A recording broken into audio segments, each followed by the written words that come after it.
For the past few weeks, we've been looking at personal encounters that Jesus had.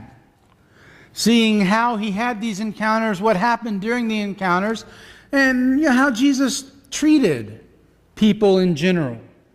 We've noticed how people came to Jesus, that some came willingly, like Nicodemus, who came to Jesus at night because he wanted to. And there were others who, had no idea that they were going to be having an interaction with Jesus, like the Samaritan woman at the well. She was just going to get water. She had no idea that Jesus was waiting there to speak with her.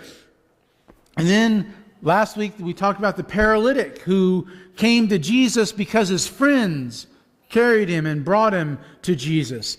But there are still others who met Jesus because Jesus went to them. Kind of like the man that was the invalid by the pool that Jesus said, do you want to get better? Well, no one's here to help me get in the water when the water is stirred. And Jesus said, we don't need that. Be healed and take up your mat and walk. And that's what happened to him. And such is also the case when Jesus meets one of his disciples. This disciple is not one of the more prominent disciples, but he was a disciple nonetheless, and his calling is very interesting. The story can be found in Mark chapter 2, verses 13 through 17, but also Matthew chapter 9, verses 9 through 13. Now we're going to use Mark's account because, the story is the calling of Matthew or Levi, depending on if you read Matthew's account, it's Matthew. If you read Mark's account, it's Levi. And so, it doesn't really matter. It's the same story. But anyway, we want to look at this this evening. So if you would follow along as I read, Mark 2, 13 through 17. He went out again and beside the sea, and all the crowd was coming to him, and he was teaching them. As he passed by, he saw Levi, the son of Alphaeus, sitting at the tax booth. And he said to him, "Follow me." And he rose and followed him. As he reclined at table in his house, many tax collectors and sinners were reclining with Jesus and his disciples, for there were many who followed him. And the scribes of the Pharisees, when they saw that he was eating with sinners and tax collectors, said to his disciples, "Why does he eat with tax collectors and sinners?" And when Jesus heard it, he said to them, "Those who are well have no need of a physician, but those who are sick. I came not to call the righteous, but sinners." So this particular day begins with Jesus going out again beside the sea to go for a walk, we might say. He passed by, so he was walking, and also he goes walking. And as he goes walking, a crowd gathers. People start noticing, hey, that's Jesus. Let's go over and see him and everything. And so they all go over to him and everything. And it's only natural because Jesus was a people magnet. I mean, he drew people to himself. And that's what he did. And that was just the way that it worked. Think about the healing of the man with leprosy from Mark chapter 1, 40 and following. And how Jesus had told him, don't tell anybody. But what did the guy with leprosy that now was cured do? He went out and began to talk freely about all that Jesus had done for him. See, Jesus had done something really special, something really outstanding for him. And he couldn't keep quiet about it, could he? So he's talking, he talked freely. Then the next story in Mark's gospel, Jesus heals a paralytic. And the people, it says, they leave that house saying, "We never saw anything like this." When you see something amazing, when you see something that you've never seen anything like, do you just sort of keep that to yourself? Or do you tell other people about it? You tell other people about it. And then as Jesus is walking, people are just drawn to him. They were just plain attracted to Jesus. Was it his charisma? The fact that he was able to do miracles, maybe it was his teachings, maybe it was a combination of all of those. Matthew 7:28 and 29 tells us that at the conclusion of the Sermon on the Mount, that the people were amazed at Jesus' teaching because he taught as one who had authority and not as their teachers of the law. So maybe that had a lot to do with it. The people just came to Jesus. And everywhere that he went, people came to him. He could be out in a lonely place somewhere, and people would be drawn to him. Well, crowd gathers. What do you suppose Jesus is going to do?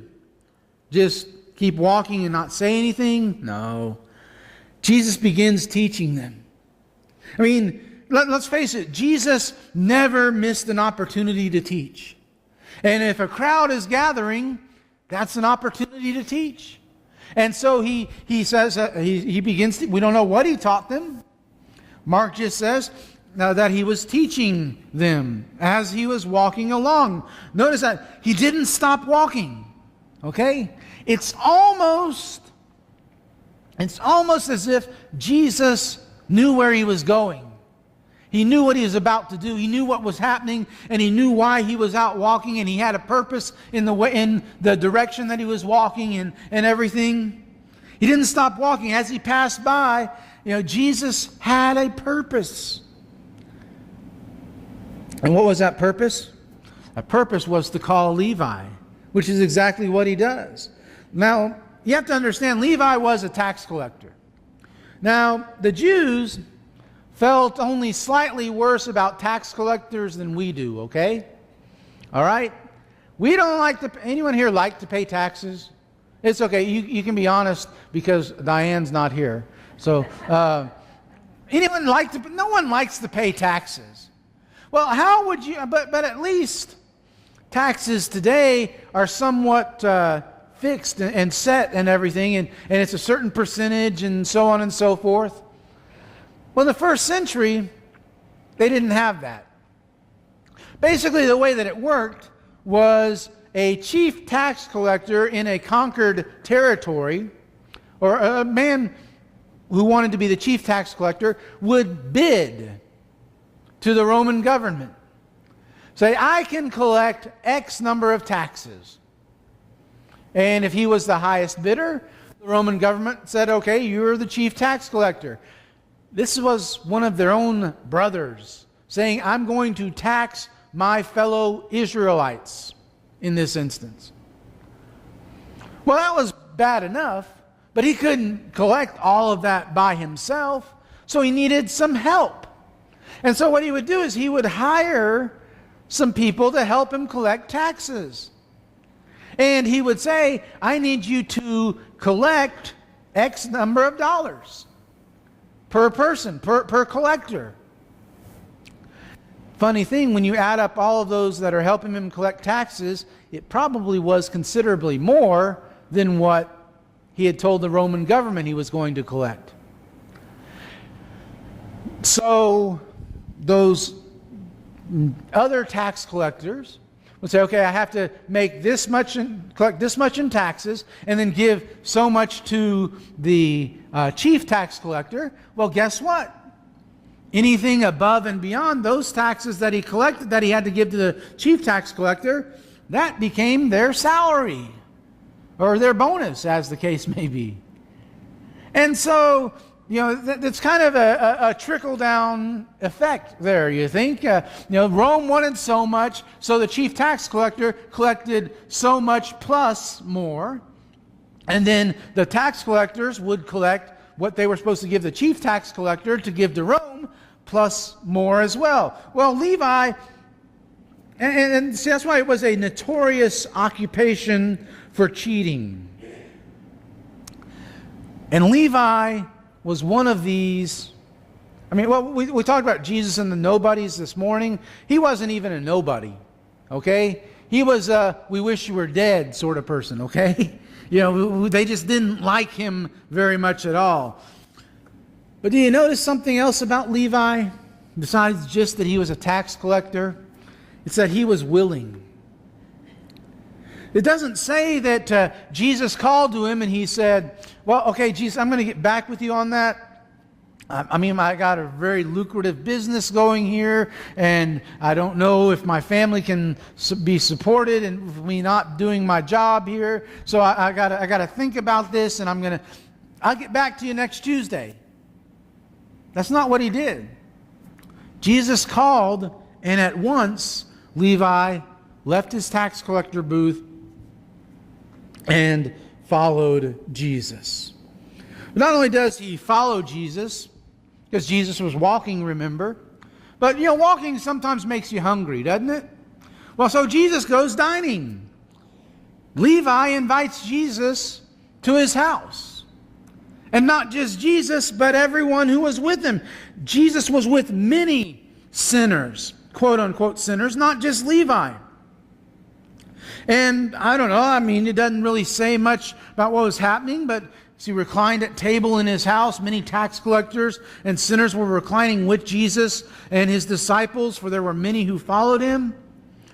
I kind of think that Jesus was enjoying the meal, enjoying the time that he was spending with them.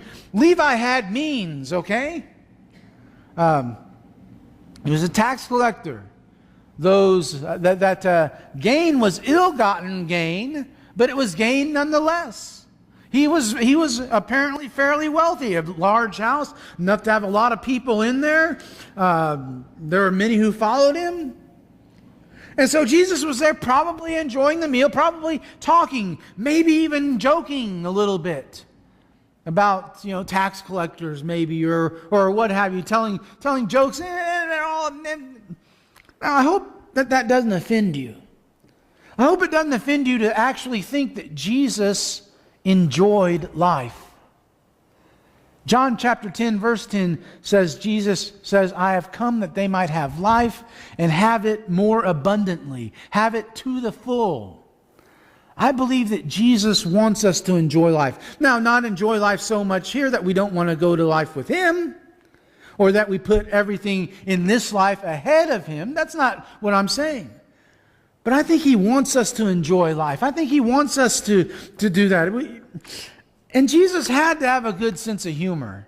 Okay? You read through the Gospels and you look at some of the stuff the disciples pulled. Some of that stuff you would think that Jesus, if he was serious all the time and had no sense of humor, he would have said, Peter, just leave. Keep putting his foot in his mouth, keep giving the wrong answer and so forth. Just get out of here. I don't have time for you.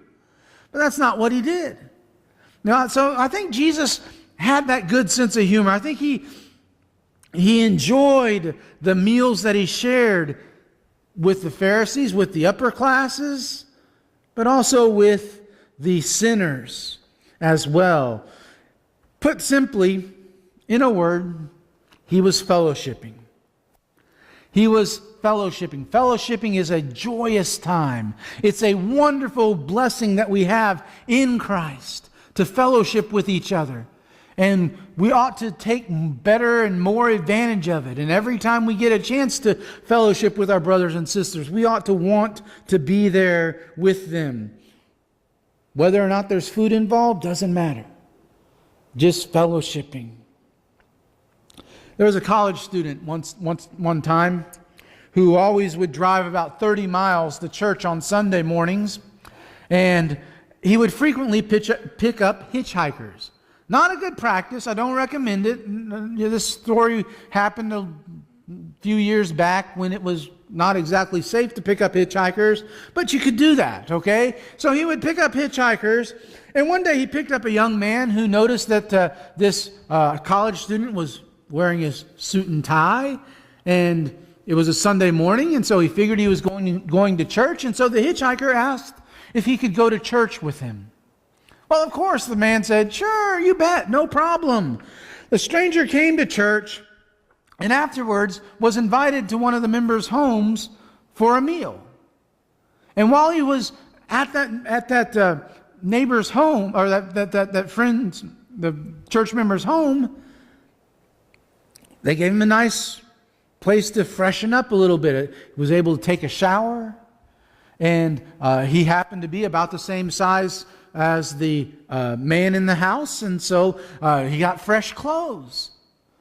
And they ate. He ate a hot meal. And in conversation with this hitchhiker, with this youth, his host found out that he was a Christian, but that he had been out of fellowship with the Lord for some time. And that he was from a city that was in a neighboring state, and he was trying to get back there, but it was slow going and hitchhiking and so forth, trying to get back to his home. Well, later in the evening, they bought him a bus ticket to get home where he wanted to go. And they sent him on his way. Well, he had spent enough time with the college student that they had exchanged addresses and everything, and the college student was surprised the next week that he got a letter from the hitchhiker. And enclosed with the letter was a newspaper clipping with headlines reading, "Man turns himself in for murder." This young man had killed a teenage boy in an attempted robbery several years before and had been running from the law ever since. But the kindness and hospitality of the Christians had convicted him. He wanted to be in fellowship with God. He wanted things to be right between him and God. And he knew he needed to do the right thing about his crime. Little did those Christians know that their faithfulness to show hospitality had influenced a man to do what was right in God's eyes and thereby help restore him to fellowship with the Lord. Because, see, anything can be forgiven if we repent. Sometimes the least desirable people are the ones that need us the most. That's what the point of this morning's sermon was. That sometimes people that don't look like us or sound like us or dress like us, they're the ones who need us the most. There is an old limerick, though. It says, "To dwell above with saints we love, oh, that will sure be glory. But to dwell below with saints we know, well, that's another story." You'll think about that and you'll get it in a second. But that sometimes that's how we do. Oh, it'd be great if we were just with brother so-and-so or sister so-and-so, if they were back here with us and everything. And we are so focused on those others that we forget about the people who are right here with us today. Well, Jesus didn't do that. He focused on what was happening right then. And so he goes dining. He's with many sinners. Big surprise. The teachers or the scribes or the Pharisees have a problem with it. I mean, it seemed like everything Jesus did they had a problem with, don't you think? But anyway, and so they questioned the disciples. You got to wonder, why didn't they question Jesus? I mean, it was Jesus who was responsible for the disciples being there. It was Jesus who they wanted to question. So why didn't they question Jesus? Well, maybe after he had healed that paralytic and the people were, wow, we've never seen anything like this. Maybe they were afraid. Maybe they didn't want to be seen as somebody. I mean, this was still sort of new. It's still early in Jesus' ministry. Maybe they didn't want to go against the crowd, at least not yet. Maybe it was just that they have a knack for questioning the other party. And you remember in Matthew 12, 1 through 14, the disciples and Jesus are going through the grain fields on the Sabbath, and the disciples are plucking heads of grain, rubbing them together in their hands and eating them. Who do they ask about that? Jesus. But then, when Jesus does something quote unquote wrong, they question the disciples. That's just sort of the way that they do things, I guess. But their question is pretty simple. Why would Jesus fellowship with sinners? I mean, Jesus, if you want to be a teacher and you want to have a following and you want people to listen to you and take you seriously, you can't hang out with this riffraff. You've got to start picking and choosing who you fellowship with, who you share meals with, who you sit down and eat with, who you hang around with. You have to be cautious so that you hang out with the right people. Problem with that is that if Jesus was not going to hang out with sinners, Jesus would have been pretty lonely all the time. Because Romans 3:23, Paul puts it pretty clearly, it makes no difference, for all have sinned and fall short of the glory of God. All of us are sinners. All of the people living in the first century in Jerusalem and in Palestine and in that entire geographic region, they were all sinners, except for Jesus. So if he wasn't going to hang out with sinners, he would have been by himself quite often. But really, why wouldn't he? Why wouldn't he hang around with sinners? Why wouldn't he be with sinners? Because that's why he came. Luke 19 verse 10, Jesus says, "For the Son of Man came to seek and to save what was lost." That was his mission. That's what he was all about. Well, so that he's with Levi and sinners. And the teachers ask a question of the disciples, yet Jesus answers anyway. You know, I love that. I love that Jesus answers their question when they don't even address it to him. Maybe he hears what they said. Maybe he just knows what they said, what they asked. But Jesus answers anyway. Now, other than for annual checkups, why do you go to the doctor? Is it because you have so much money and you want to share the wealth with your doctor who has so much less money than you? Right? That's why you do it, isn't it? You're just being nice? No! You don't go see the doctor just to say, "Hi, how are you doing? Oh, here's my copay." No! You go to the doctor when you're sick. If you're really sick, then you go to the hospital. Well, on this occasion, Jesus, the great physician, makes a house call. Isn't that exciting? He doesn't wait for people to come to him. He goes to them. He finds them. And when he finds them, he does what he can to make them better. Verse 17, Jesus says, "Those who are well have no need of a physician, but those who are sick. I came not to call the righteous, but sinners." So here's a situation where Jesus starts the day simply taking a walk. But it's a walk with purpose. But even though he has a purpose and he knows where he's going and everything, a crowd gathers. Because, well, that's what happened when Jesus went out into public.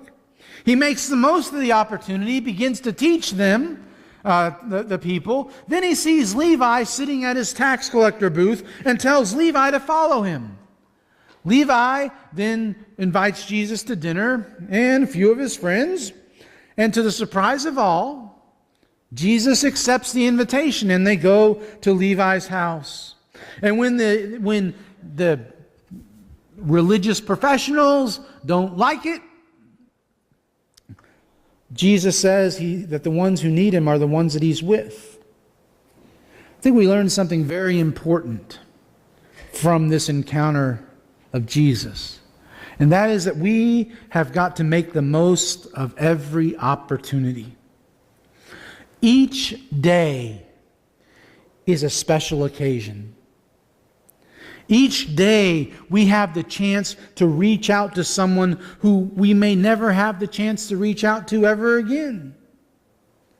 Each day we have the opportunity to make things right with God.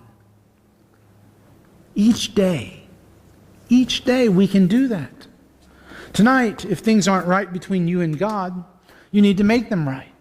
Now, how do you make them right? Well, maybe you need to make them right simply by praying where you're at, asking God to help you be more like Christ in your life.